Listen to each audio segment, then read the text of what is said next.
So I wanted to share how to get a really great night's sleep, how to reset your sleep cycle so that you're sleeping really well. Because when we're tired, let's face it, life just seems so much harder and so much worse, and our problems seem like unsolvable. I know that's true for me. Tiredness is the biggest thing that affects me. So going back about 10, 11 years ago, I used to really suffer with insomnia. I was frustrated and unhappy in my job. I didn't feel appreciated. I didn't really feel I fitted in. I was bored of it. I was tired of it. My relationship wasn't going very well. I wasn't living a very healthy lifestyle. And so when my head hit the pillow, my mind would just race, race, race, race, race. And sometimes it would be good things, and when I was excited about changes I was going to make, and sometimes it would be just on over panicking, like, oh, I need to sort this out, and I need to do this, and I need to change this. And I was just in this really negative cycle of going to bed and then just tossing and turning all night, thoughts racing over and over and over again. It was awful. And I turned to alcohol to try and numb this, but of course alcohol was helping me to just sort of pass out at the beginning of the sleep. But then after a while I'd wake up and then I'd need water, then I need to go to the toilet because of the water I drank. So my sleeping was just awful.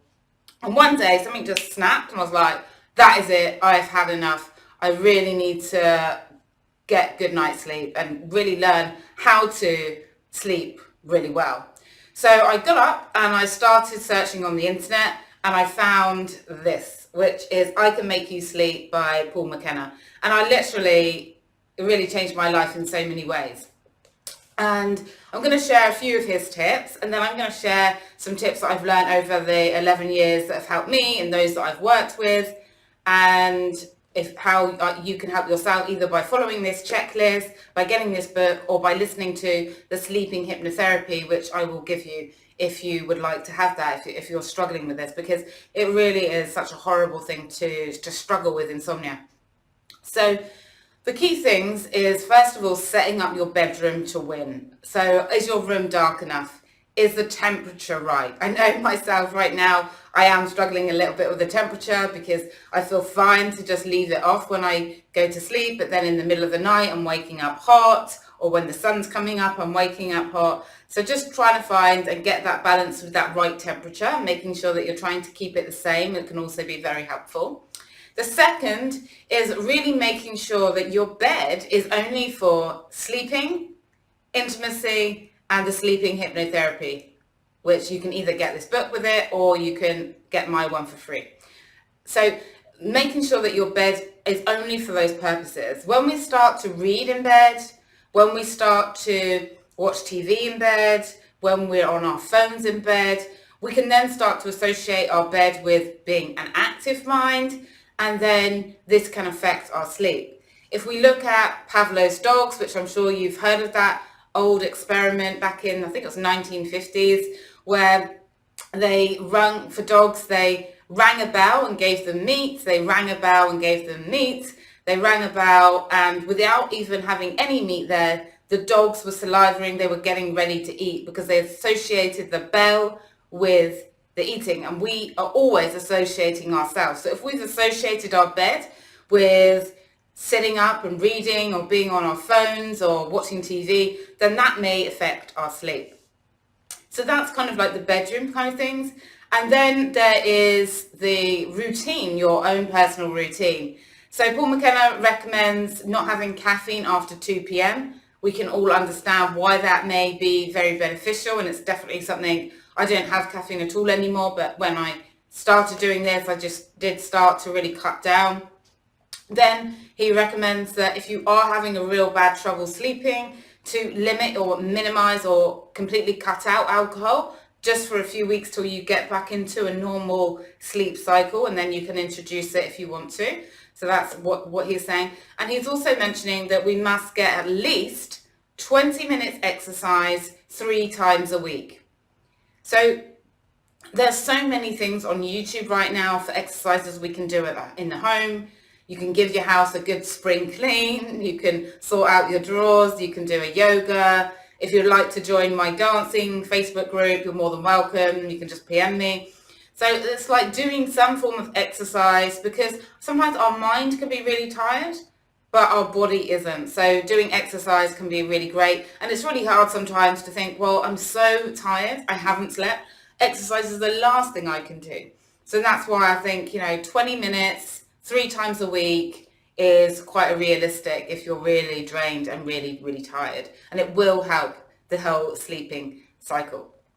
So the best thing that's helped me, now I'm getting into what I really, really have found the most useful, is to, when I can't sleep, when I'm sort of tossing and turning for at least 20 minutes or so, I get up.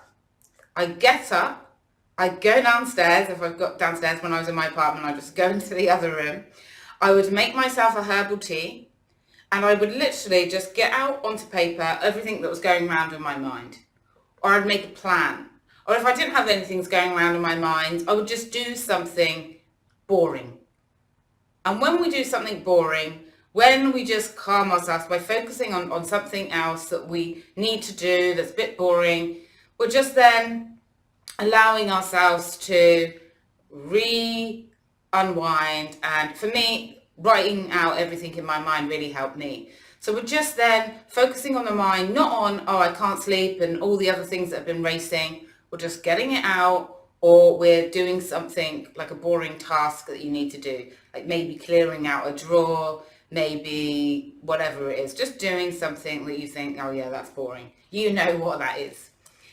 And so that really helps, because then you put yourself back to sleep again. And when you put yourself back to sleep again, this is when you can sleep. And you only go to bed. This is another rule that's really helpful. So this is like the second thing that's really helped me. I only go to bed when I'm tired. So that was a bit unusual for me, because I would have the pressure, because I'm a bit of a controlling person, especially in my own life. I would be like, well, no, I need to be in bed by 11 because I'm going to be getting up then. Or I need to be in bed by 12 and, working it all out. And it's like, only go to bed when you're sleepy, because if you go to bed when you're not sleepy, then that's when you're going to be tossing and turning and getting annoyed and aggravated. So just go to bed when you are sleepy. That was another great rule that really supported me. And the third thing that really, really supported me was not to look at the clock. Because if you look at the clock when you are in the middle of the night, no matter what time it says, you're not going to be happy, right? You wake up and it's 1:30. You wake up and it's 3:26. You wake up and it's 4:45. You wake up and it's whatever time it is, it's just going to then play on your mind. It's just going to be something extra to add on to your mind. So by all means, set your alarm and then let it be. It doesn't matter. You don't need to know. If you're tired in the morning, you can deal with that. Now, there's 2 more things I wanted to share that Paul McKenna talks about. He's saying, like, don't nap in the day, because if you're napping in the day, then you're going to ruin your sleep at night. And then he also talks about getting up earlier by 30 minutes than you normally do, to make sure that you are tired. And he's not saying do this for the whole time. It's just to reset yourself into that kind of sleeping cycle. So those are the things that help me. And then some of the things that I've got from this book, which I found and discovered around 11 years ago, which I was so grateful for. And then there's the sleeping hypnotherapy. Now, the sleeping hypnotherapy can just calm you. And sometimes after you've listened to it for about a week, it can just send you to sleep as soon as you hear their voice. As soon as you hear, you just zone out. Other times you can hear it, but then it just makes you feel sleepy, and it just has a real calming effect. So you can go and get Paul McKenna's and buy this, or I'm happy to give you mine for free. I created it based on this and based on other sleeping hypnotherapies that I tried and created my own. And it's very powerful. I find it very helpful. I've given it to lots of people and they find it very, very good as well. And you're welcome to have that from me. Just PM me. So I really wish you have a great night's sleep. I know what it's like when you're not sleeping. So I hope that these tips help you. From my heart to yours, have a wonderful day or evening or sleep whenever you're listening to this.